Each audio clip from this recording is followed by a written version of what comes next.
ইরানের master plan, Lebanon থেকে Syria, ট্রাম্পও এখন ফাঁদে। ট্রাম্প হতাশ, নেতানিয়াহু ক্ষুব্ধ। আর এই দুই নেতার মধ্যকার ফাটলের মধ্য দিয়ে ইরান শুধু দেখছে আর মুচকি হাসছে। মধ্যপ্রাচ্যের রাজনীতিতে এমন মুহূর্ত কমই আসে। আমেরিকার সবচেয়ে বড় মিত্র ইসরায়েল এখন তার সবচেয়ে বড় দাতার সাথে প্রকাশ্যে দ্বন্দ্বে। আর এই সুযোগে ইরান কোনো বোমা না ছুড়েই কূটনৈতিক ময়দানে জিতে যাচ্ছে একের পর এক পয়েন্ট। 21 জুন 2025 ট্রাম্প ফক্স নিউজে বসে এমন কিছু বললেন যা মধ্যপ্রাচ্যের রাজধানীগুলোতে ভূমিকম্পের মতো ছড়িয়ে পড়ল। তিনি বললেন, ইসরায়েল হিজবুল্লাহকে শেষ করতে পারছে না, প্রতিবার অ্যাপার্টমেন্ট ভেঙে ফেলে, আমি ভাবছি এই কাজটা সিরিয়াকে দিয়ে দেব। এটা শুধু হতাশার কথা না, এটা একটি সিগন্যাল। আমেরিকার মধ্যপ্রাচ্য নীতিতে গভীর ফাটল ধরেছে। কিন্তু সিরিয়ার প্রেসিডেন্ট আহমেদ আল শারা সেই প্রস্তাব লুফে নিলেন না, বরং সরাসরি বললেন সিরিয়া লেবাননে কোনো সামরিক ভূমিকায় যাবে না। তার ভাষায় লেবাননের সমাধান আসবে যুদ্ধে নয়, শহর বোমা মেরে নয়, বরং সৃজনশীল সমাধানে। সবচেয়ে বড় চমক, শারা বললেন হিজবুল্লাহর সাথে আলোচনার টেবিলে বসতে তার আপত্তি নেই। যদি এটা লেবানন ও সিরিয়ার স্বার্থে হয় তাহলে কেন নয়? এখানেই ইরানের আসল খেলা বোঝা দরকার। হিজবুল্লাহ ইরানের তৈরি অর্থায়নে, অস্ত্রে, আদর্শে। লেবাননে ইসরায়েলের বিরুদ্ধে লড়াই করতে করতে হিজবুল্লাহ দুর্বল হয়েছে, ঠিক আছে, কিন্তু ইরান কি আসলে হিজবুল্লাহকে জেতাতে চায়, নাকি এই যুদ্ধকে জিইয়ে রেখে তার সুবিধা নিতে চায়? উত্তর দ্বিতীয়টা। কারণ এই যুদ্ধ যতদিন চলবে ইসরায়েল আন্তর্জাতিকভাবে বিচ্ছিন্ন হতে থাকবে, ট্রাম্প নেতানিয়াহুর সম্পর্ক ক্ষয় হতে থাকবে, আমেরিকার মনোযোগ বিভক্ত থাকবে, আর ইরান নিয়ে সুইজারল্যান্ড যে পারমাণবিক আলোচনা চলছে সেখানে ইরানের দর কষাকষির ক্ষমতা বাড়তে থাকবে।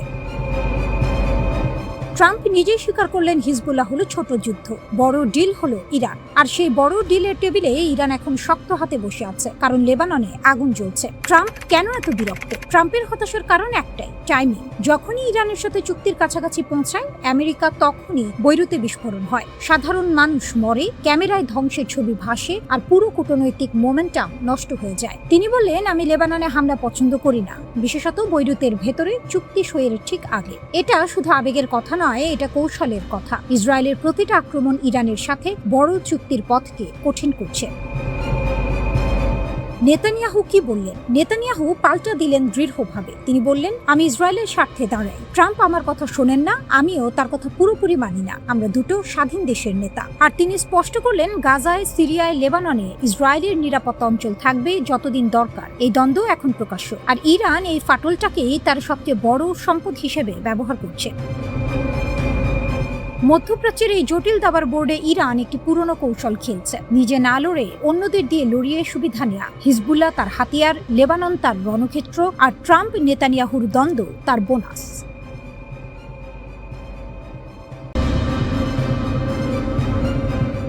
যেতে হবে জেনেও কেন মরছো? হিজবুল্লাহর এক ভিডিওতে কাঁপছে ইসরায়েল। একটি ভিডিও, কয়েকটি ছবি আর একটি প্রশ্ন, যদি এমনিতেই চলে যাবে তাহলে শেষজন হয়ে কেন মরছো? হিজবুল্লাহ এই বার্তাটা ছেড়ে দিল ঠিক সেই মুহূর্তে যখন ইসরায়েলি মিডিয়া নিজেই লেবাননের যুদ্ধক্ষেত্রকে বলছে বিপর্যয়। যখন একদিনে 4 জন সেনা মারা গেছেন, একজন ব্যাটালিয়ন কমান্ডার নিহত হয়েছেন, আরো 5 জন আহত।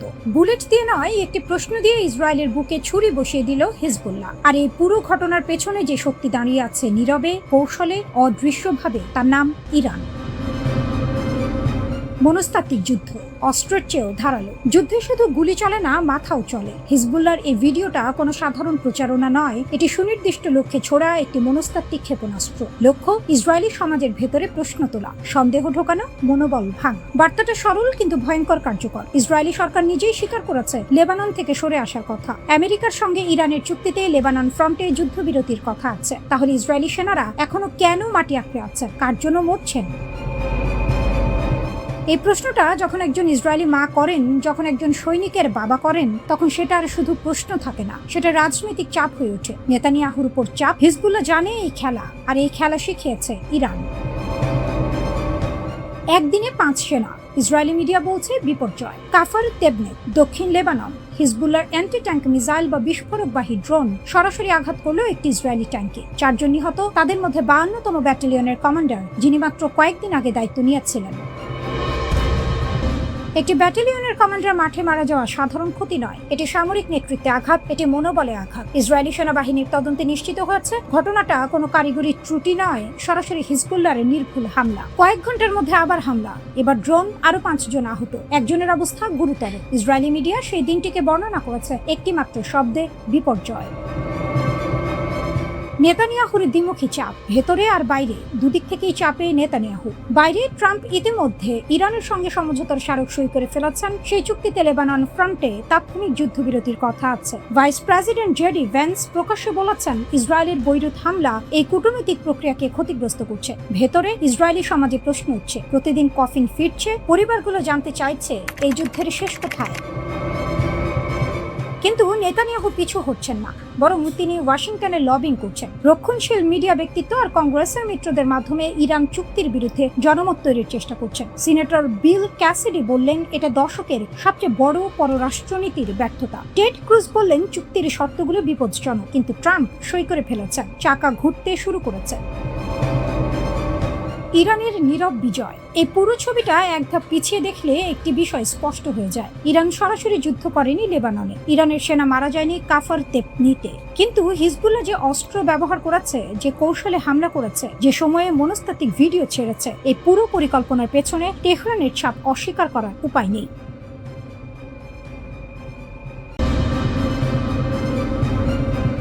দক্ষিণ লেবাননের সীমান্ত এখন জ্বলন্ত অগ্নিকুণ্ড।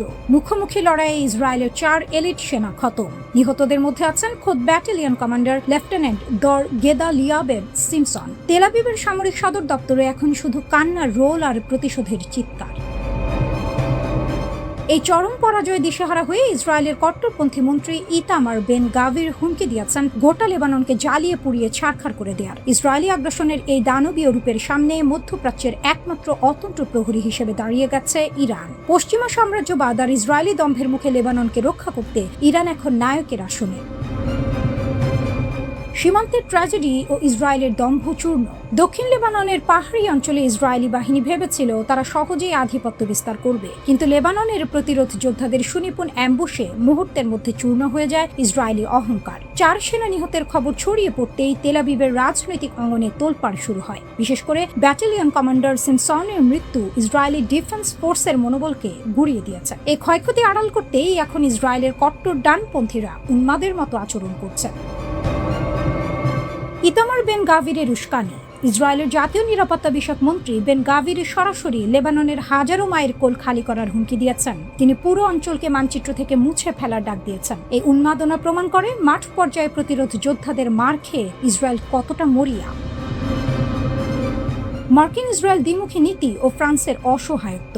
লেবানন ইস্যুতে পশ্চিমা জোটের ভেতরেই এখন তীব্র ফাটল। একদিকে মার্কিন প্রেসিডেন্ট ডোনাল্ড ট্রাম্প বৈরুতে ইসরায়েলি বিমান হামলার সমালোচনা করছেন, অন্যদিকে ইসরায়েলকে অস্ত্র সরবরাহ সচল রাখছেন। ট্রাম্পের এই তথাকথিত উদ্বেগ আসলে মধ্যপ্রাচ্যে মার্কিন মুখ বাঁচানোর একটি চেষ্টা মাত্র।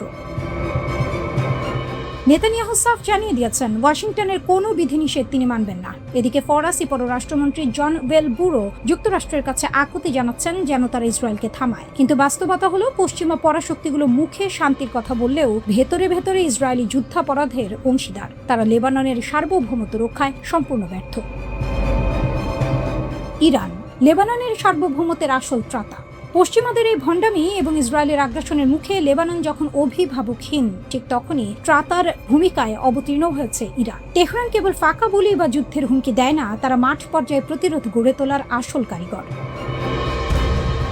যুদ্ধবিরতির নামে ইসরায়েলি প্রতারণা। লেবানন ও ইসরায়েলের মধ্যে একটি যুদ্ধবিরতির সমঝোতা হওয়ার কথা ছিল, কিন্তু ইসরায়েল তাদের পুরনো স্বভাব অনুযায়ী সেই সমঝোতা লঙ্ঘন করেছে। তাদের আসল উদ্দেশ্য শান্তি নয়, বরং দক্ষিণ লেবাননের খনিজ ও কৌশলগত অঞ্চলের ওপর নিয়ন্ত্রণ প্রতিষ্ঠা করা। ইসরায়েলি সেনাবাহিনী ঘোষণা করেছে যে তারা লেবাননের অবকাঠামো ধ্বংস করা অব্যাহত রাখবে। এটি কোনো সামরিক অভিযান নয়, এটি একটি স্বাধীন রাষ্ট্রের ওপর জাতিগত নিধন যজ্ঞ। আর এই আগ্রাসনের সামনে ইরান একাই প্রতিরোধ প্রাচীর গড়ে তুলেছে।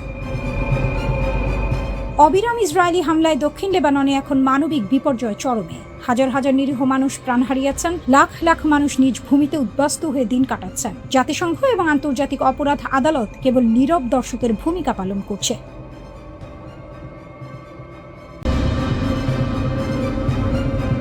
আমেরিকা মিথ্যা বলছে, প্রমাণ দিল ইরান। ওয়াশিংটন বলছিল সব মিসাইল আটকে দেওয়া হয়েছে। ইরান বলল দেখো, একটি ছবি, দুটো ছবি, ধ্বংসস্তূপ, পুড়ে যাওয়া রাডার, পুড়ে যাওয়া রেডন। কুয়েতের আলী আল সালেম এয়ারবেস, বাহরাইনের সামরিক স্থাপনা, আমেরিকার আর্লি ওয়ার্নিং সিস্টেম মাটিতে। ইরান শুধু হামলা করেনি, প্রমাণ সংরক্ষণ করেছে। যে ছবিতে কাঁপল পেন্টাগন। কেনিয়ায় ইরানি দূতাবাস, এক্সে একটি পোস্ট, আগে পরের দুটো ছবি। আগে আলী আল সালেম এয়ারবেজের ASR 1000 আর্লি ওয়ার্নিং রাডার বহাল তবিয়তে দাঁড়িয়ে, পরে ধ্বংসস্তূপ। দ্বিতীয় ছবিতে বাহরাইনের সামরিক স্থাপনা, বিশাল সাদা গোলাকার রেডম, যেটা সেন্সিটিভ রাডার সরঞ্জাম রক্ষা করে, সেটা নেই, উড়ে গেছে। TPS-59 আর্লি ওয়ার্নিং রাডার ধ্বংস। ইরান ক্যাপশনে লিখল, keep lying boys, the only thing getting obliterated is your credibility. মিথ্যা বলতে থাকো, তোমাদের বিশ্বাসযোগ্যতাই শুধু ধ্বংস হচ্ছে। এই রাডারগুলো কতটা গুরুত্বপূর্ণ, সাধারণ কোনো সামরিক সরঞ্জাম নয়। ASR 1000 এবং TPS-59 এগুলো গোটা উপসাগরীয় অঞ্চলের প্রতিরক্ষার চোখ। আকাশে শত্রু বিমান এলে এরা টের পায়, ড্রোন ধরে, ব্যালিস্টিক মিসাইল ট্র্যাক করে। এই চোখ এখন বন্ধ। আমেরিকা যদি সত্যি সব মিসাইল আটকে দিত, তাহলে এই রাডার ধ্বংস হলো কিভাবে? এই প্রশ্নের উত্তর ওয়াশিংটনের কাছে নেই। কোথা থেকে শুরু হলো এই যুদ্ধ? ঘটনাক্রম বুঝতে হবে। আমেরিকার একটি অ্যাপাচি অ্যাটাক হেলিকপ্টার ভূপাতিত হলো। পাল্টা জবাবে মার্কিন বাহিনী দক্ষিণ ইরানে dozen dozen Tomahawk cruise missile ছুড়ল। ইরানের air defence system, ground control station, Hormuz প্রণালীর কাছের রাডার সাইট, সব টার্গেট। ইরান চুপ করে বসে রইল না। 10 জুন রাতে IRGC ঘোষণা দিল, শুরু হলো প্রথম ধাপের বড় আক্রমণ। মিসাইল, ড্রোন একসাথে।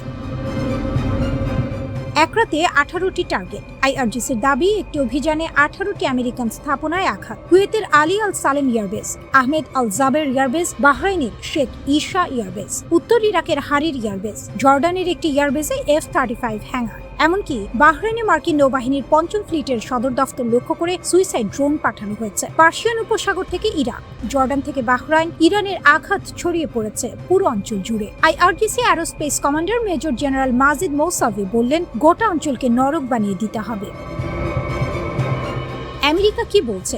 US সেন্ট্রাল কমান্ড বলছে তাদের অভিযান ছিল প্রতিরক্ষামূলক, ট্রাম্পের নির্দেশে পরিচালিত। কিন্তু রাডার ধ্বংসের ছবি নিয়ে, কুয়েত বাহরাইনে ক্ষয়ক্ষতির দাবি নিয়ে নীরবতা। IAEA এর মহাপরিচালক রাফায়েল মারিয়ানো গ্রোসি সাম্প্রতিক এক সাক্ষাৎকারে সতর্ক করে দিয়ে বলেন, যদি ইরান পারমাণবিক অস্ত্র বানানোর সিদ্ধান্ত নেয়, তাহলে এখনকার ইউরেনিয়ামের মজুদ দিয়ে 10টি বোমা বানিয়ে ফেলতে পারবে। তবে সূত্র দুটি আরও জানিয়েছে, ইরানের সমৃদ্ধ করা ইউরেনিয়ামের মজুদ কোথাও আছে সেটা জানার বিষয়ে মার্কিন গোয়েন্দারা আত্মবিশ্বাসী। আর এই আত্মবিশ্বাসের কারণ আকাশপথে নিরবিচ্ছিন্ন নজরদারি।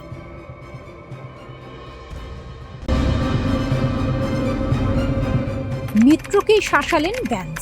ইরানের চালে কোণঠাসা ইসরায়েল, বদলে যাচ্ছে মধ্যপ্রাচ্যের সমীকরণ। দশকের পর দশক ধরে যে সম্পর্ককে অটুট ধরে নেওয়া হয়েছিল, সেই ওয়াশিংটন তেল আবিব পক্ষে আজ স্পষ্ট ফাটল। আর সেই ফাটলের কেন্দ্রে দাঁড়িয়ে আছে একটি নাম, ইরান।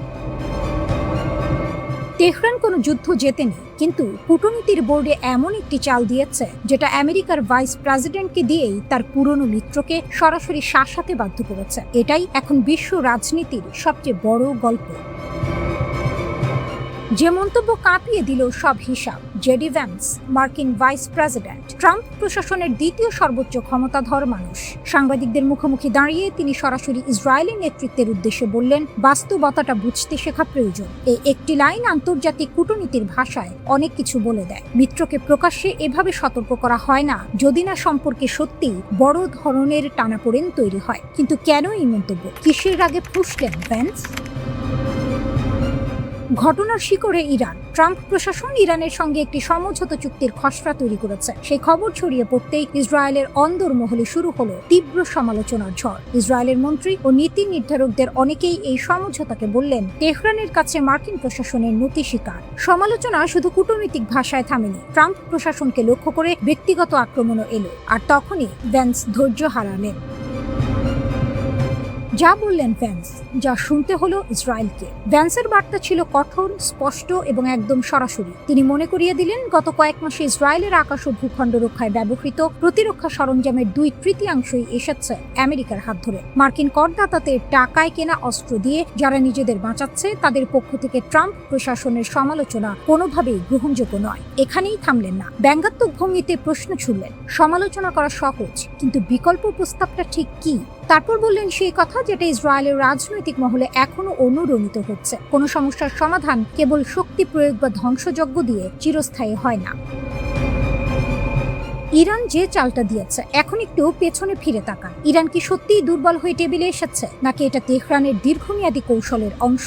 লেবানন সীমান্তে সংঘাত চলছে, হরমুজ প্রণালীতে উত্তেজনা আছে, কিন্তু ঠিক এই মুহূর্তে ইরান আলোচনার টেবিলে বসে দেখাচ্ছে, আমরা শান্তি চাই, আমরা কথা বলতে রাজি। এই একটি পদক্ষেপ ইসরায়েলকে কোণঠাসা করে দিয়েছে, কারণ এখন ইসরায়েল যদি যুদ্ধ চালিয়ে যায়, বিশ্বের চোখে সে হয়ে যায় শান্তি বিরোধী পক্ষ। আর যদি থামে, তাহলে ইরানের কূটনৈতিক বিজয় স্বীকার করতে হয়। দুদিকেই ইসরায়েলের জন্য সংকট। ভ্যান্স একটি কথা বলেছেন যেটা ইসরায়েলের জন্য সবচেয়ে ভয়ের। বর্তমান বিশ্ব পরিস্থিতিতে যুক্তরাষ্ট্রের চেয়ে বড় কোনো শক্তিশালী মিত্র ইসরায়েলের অবশিষ্ট নেই। এটা শুধু তথ্য নয়, এটা সতর্কবার্তা। এটা বলছে, মিত্রকে হারানোর সামর্থ্য তোমার নেই, তাহলে মিত্রের সিদ্ধান্তকে চ্যালেঞ্জ করছো কোন সাহসে? ইসরায়েল এই চুক্তিতে সই করেনি। তারা ঘোষণা করেছে নিজের নাগরিক ও ভূখণ্ড রক্ষায় যে কোনো সামরিক পদক্ষেপ নেওয়ার অধিকার তারা রাখে। কিন্তু সেই ঘোষণা এখন অনেকটাই ফাঁকা গর্জনে পরিণত হচ্ছে, কারণ সবচেয়ে বড় মিত্রটাই এখন অন্য পথে হাঁটছে।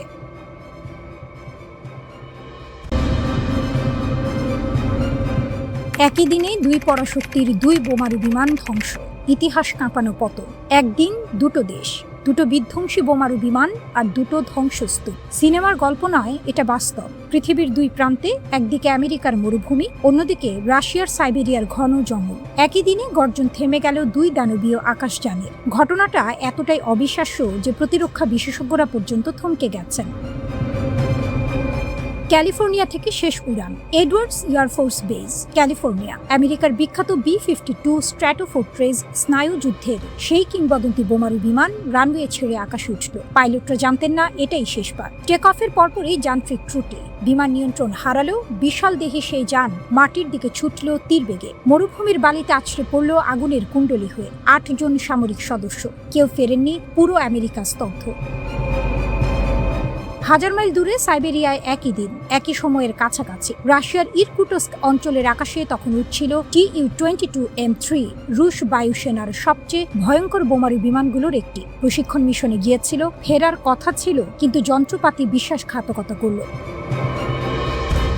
হঠাৎ বিকলতা, বিমান নিচের দিকে নামতে শুরু করলো হুড়মুড়িয়ে। পাইলটের চোখের সামনে ভেসে উঠল মৃত্যুর ছবি। কিন্তু এখানে ভাগ্য সহায় ছিল। মাটিতে আছড়ে পড়ার আগেই 4 ক্রু সদস্য সফলভাবে ইজেক্ট করলেন। সাইবেরিয়ার ঘন জঙ্গলে প্যারাশুটে নেমে প্রাণ বাঁচালেন। বিমান গেছে, মানুষ বেঁচেছে। দুটো বিমান, দুটো গল্প, একটাই দিন। এই দুটো বিমান শুধু ধাতু আর যন্ত্রাংশের সমষ্টি নয়। B-52 উঠছে 1950-এর দশক থেকে। স্নায়ুযুদ্ধের উত্তপ্ত দিনগুলোতে এই বিমান ছিল আমেরিকার পারমাণবিক হুমকির প্রতীক। ভিয়েতনাম থেকে ইরাক, দশকের পর দশক এই যান আকাশ তাপিয়েছে। Tu-22M3 ন্যাটোর কাছে পরিচিত ব্যাকফায়ার নামে। রাশিয়ার দূরপাল্লার আঘাত হানার মূল হাতিয়ার, পারমাণবিক বোমা বহনে সক্ষম। ইউক্রেন যুদ্ধেও সক্রিয় ভূমিকা রেখেছে এই বহর। এই দুটো বিমান একে অপরের শক্তির পরিমাপক হয়ে দাঁড়িয়েছিল দশকের পর দশক, আর সেই দুটোই একই দিনে ধুলোয় মিশে গেল।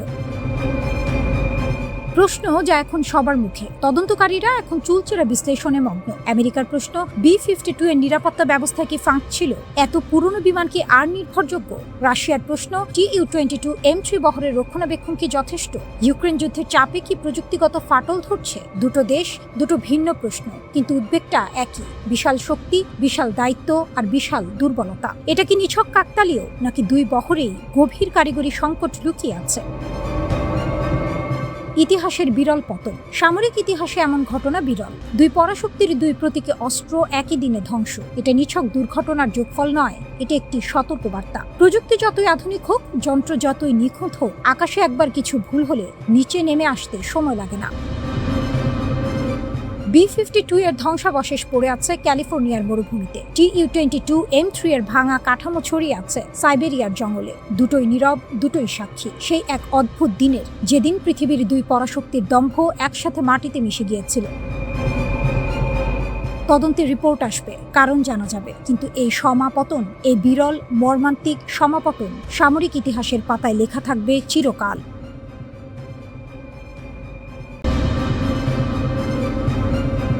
চীন, রাশিয়া, ইরান অক্ষের তোপে পালাচ্ছে আমেরিকা, পারস্যের সিংহের গর্জন এবং ওয়াশিংটনের পিছু হটা।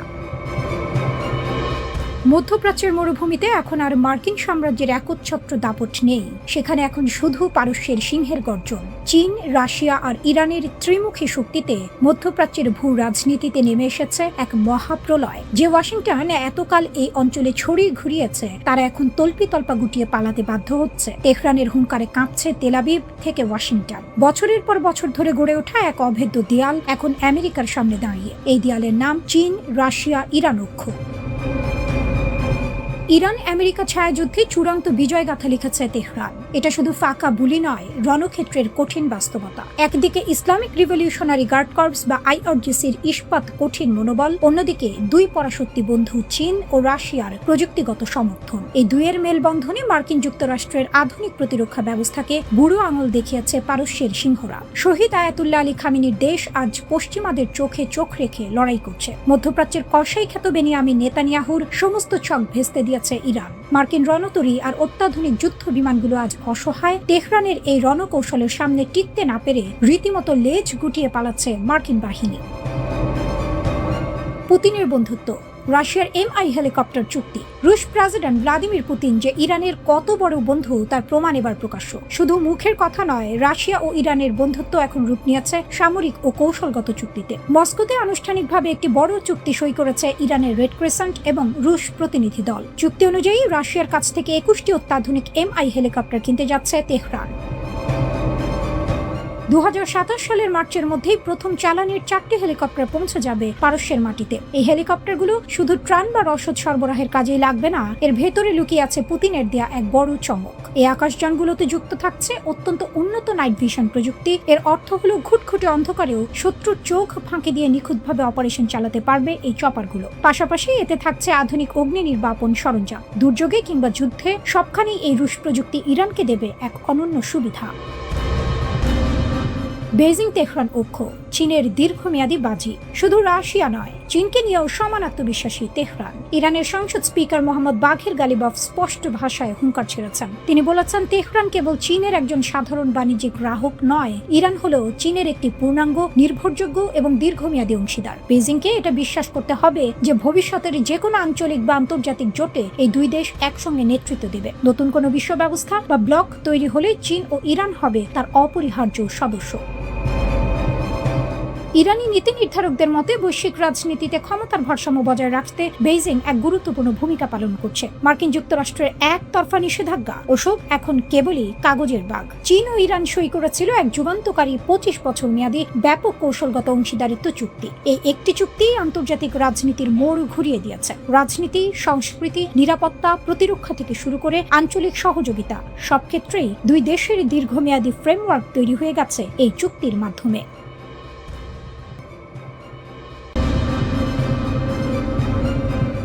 0 আওয়ার, লঞ্চারগুলো প্রস্তুত। ইরানের সর্বোচ্চ নেতার উপদেষ্টা আলী আকবর বেলায়েতি বললেন, 0 আওয়ার এসে গেছে। সংক্ষিপ্ত বার্তা, কিন্তু বিস্ফোরণের মতো ছড়িয়ে পড়েছে রাজধানী থেকে রাজধানীতে। প্রশ্ন একটাই, এরপর কি? সিদ্ধান্তের মুহূর্ত। বেলায়েতি কোনো সাধারণ মানুষ নন, তিনি শীর্ষ নেতার ঘনিষ্ঠ উপদেষ্টা। দশকের পর দশক ইরানের পররাষ্ট্রনীতির কেন্দ্রে। তার কথা হাওয়ায় মেলায় না, তার কথার ওজন আছে। তিনি বললেন, বৈরুতে ইসরায়েলি হামলা ধৈর্যের সীমা অতিক্রম করেছে। একটি ভুল হিসেব সব শেষ করে দিয়েছে। নির্দেশ জারি হয়েছে। কোন নির্দেশ, কার বিরুদ্ধে, কখন, সেটা বলেননি, কিন্তু না বলেই বলেছেন অনেক কিছু। Hezbollah, axis of resistance. বেলায়েতির কথার মর্ম বুঝতে হলে একটা নাম মাথায় রাখতে হবে, হিজবুল্লাহ। ইরান তাদের শুধু মিত্র মনে করে না, তারা এক্সিস অফ রেজিস্ট্যান্সের অংশ।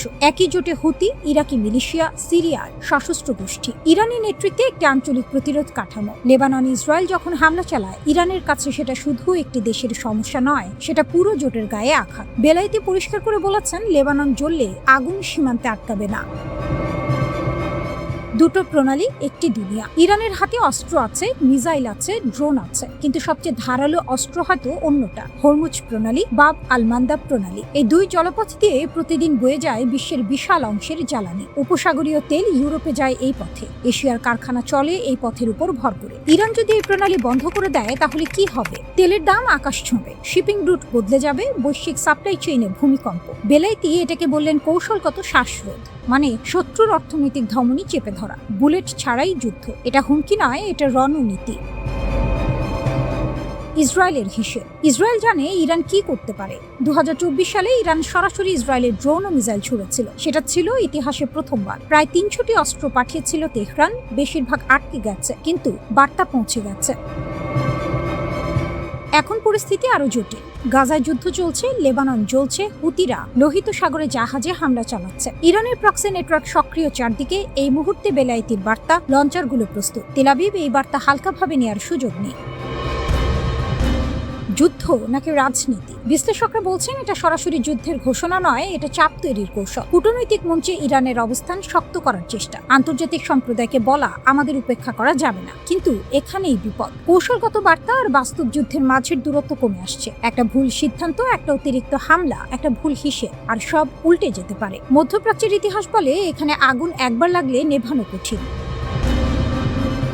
আমেরিকা মধ্যস্থতার চেষ্টা করছে, কিন্তু টেবিলের বাইরে ইরান মিসাইল প্রস্তুত করছে। ইউরোপ নার্ভাস, কারণ হরমুজ বন্ধ হলে ইউরোপের জ্বালানি সংকট অনিবার্য। চীন ও রাশিয়া পরিস্থিতি দেখছে, তারা ইরানের পাশে থাকবে কতটুকু সেটাই প্রশ্ন। আর ইসরায়েল, তারা প্রস্তুত সবসময়ের মতো। মধ্যপ্রাচ্য এখন একটি দাবার বোর্ড, প্রতিটি ঘুঁটি সাজানো, প্রতিটি খেলোয়াড় অপেক্ষায়। ইরান বলছে 0 আওয়ার। সেই ঘড়ির কাঁটা কখন শূন্যে পৌঁছবে, সেটাই এখন পৃথিবীর সবচেয়ে বড় প্রশ্ন।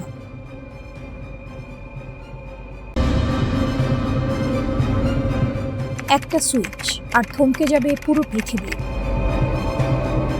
ধরুন আপনি সকালে উঠে দেখলেন পেট্রোল পাম্পে লম্বা লাইন, দাম দ্বিগুণ, শেয়ার বাজার ধসে পড়েছে, কারখানা বন্ধ, বন্দরে জাহাজ আটকা। কারণ মাত্র একটা সিদ্ধান্ত। একটা দেশ একটা জলপথ বন্ধ করে দিয়েছে। সেই দেশটার নাম ইরান। সেই জলপথটার নাম হরমুজ প্রণালী। এবং মার্কিন গোয়েন্দা সংস্থাগুলো এইমাত্র স্বীকার করে নিয়েছে তেহরানের হাতে এই সুইচ এখন বাস্তবে আছে। পৃথিবীর সবচেয়ে দামি 33 কিলোমিটার হরমুজ প্রণালী। ওমান উপসাগর আর পারস্য উপসাগরের মাঝখানে মাত্র 33 কিলোমিটার চওড়া এক জলপথ। দেখতে ছোট, কিন্তু এর ভেতর দিয়ে প্রতিদিন যা বয়ে যায় তা বিশাল। বিশ্বের সমুদ্রপথে পরিবহন করা মোট অপরিশোধিত তেলের 30% এই একটা পথ দিয়েই যায়।